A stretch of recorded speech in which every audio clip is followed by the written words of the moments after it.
आप सुतीक्ष्ण के बारे में जानते होंगे कि नहीं, पर हम बता दें, अगस्त्य महाराज के शिष्य हैं और इनमें भगवान राम के प्रति अनन्य भक्ति थी। दिन भर राम राम राम राम राम राम राम राम जपते रहते थे। गुरुजी के यहाँ शिक्षा दीक्षा प्रदान करी तो गुरुदेव बोले, बेटा तेरी शिक्षा दीक्षा पूरी हो गई, अब जाओ। तो सुतीक्ष्ण बोला, गुरुदेव हम आपसे शिक्षा दीक्षा ग्रहण करे हैं तो कुछ गुरु दक्षिणा आप मांगे, हम आपको गुरु दक्षिणा देंगे। तो बोले, बेटा तू क्या गुरु दक्षिणा देगा? अरे तू चला जा, जो विद्या दी है उसी का प्रचार प्रसार करना, यही गुरु दक्षिणा, मान ले। बोले, मानने वाली बात नहीं है गुरुदेव, हम जानते हैं आप बड़े तपस्वी हैं, पर अपने राम भी कम नहीं है, आप जो मांगोगे हम देंगे। बोले, बेटा मैंने कह दिया कि गुरु दक्षिणा रहने दो, तुम जाओ, हम प्रसन्न हैं तुझ पर। बोले, नहीं गुरुदेव। तो गुरुजी चिढ़ गए।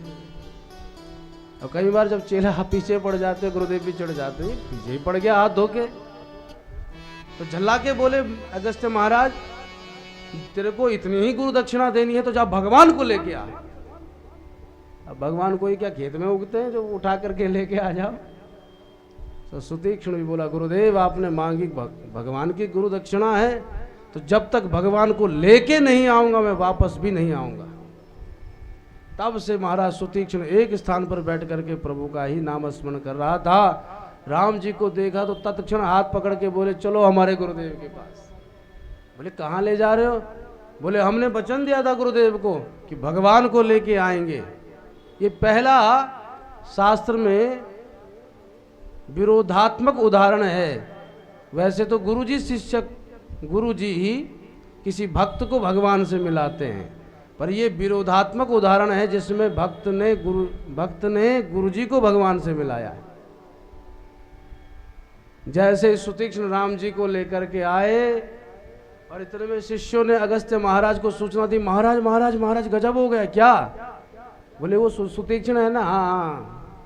अरे वो भगवान को लेके आया है, साक्षात नारायण जो रघुनंदन राम भद्र हैं वो उनके साथ चले आ रहे हैं, सीता मैया भी है, लक्ष्मण भैया भी है। जहां ये सुना अगस्त्य जी रोने लगे, फूट फूट करके भगवान से मिलने के लिए इतने आतुर हुए कि दौड़ते भागते चले गए आश्रम से बाहर।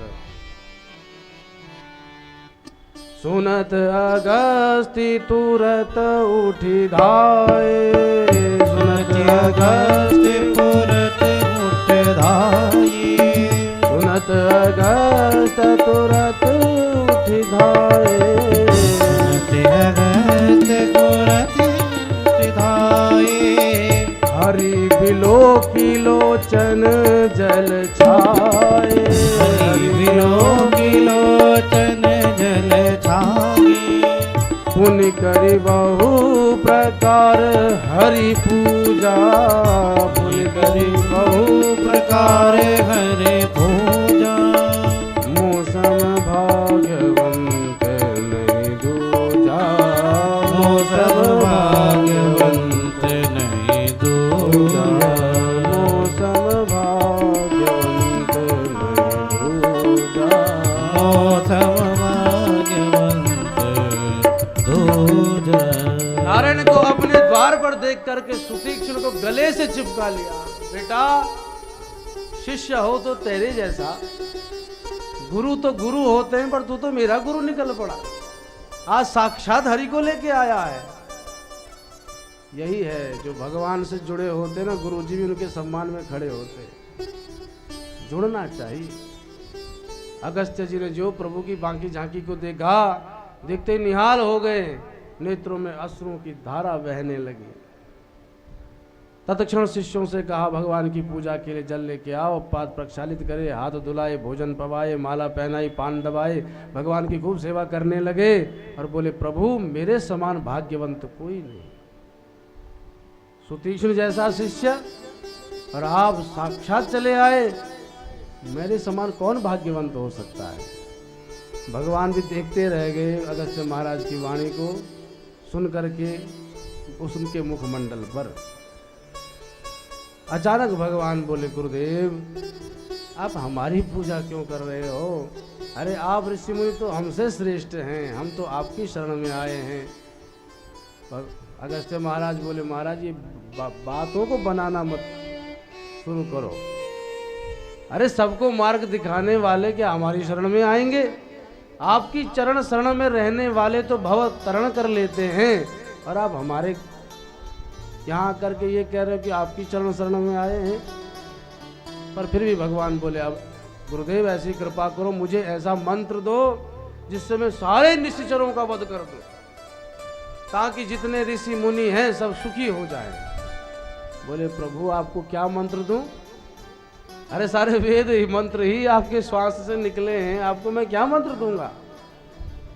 जब साफ मना कर दिया मंत्र देने को, तो भगवान बोले, ठीक है महाराज, जब ऐसी बात है, अच्छा हम चलते हैं, पर हम कहाँ रहे हैं? हम अपने लिए कोई स्थान ढूंढ रहे हैं। तो बोले, निकट ही पंचवटी है, आप वहाँ पर जाकर के स्नान करें, गोदावरी का निर्मल तट है, वहाँ पर आप शेष वनवास का समय व्यतीत करें।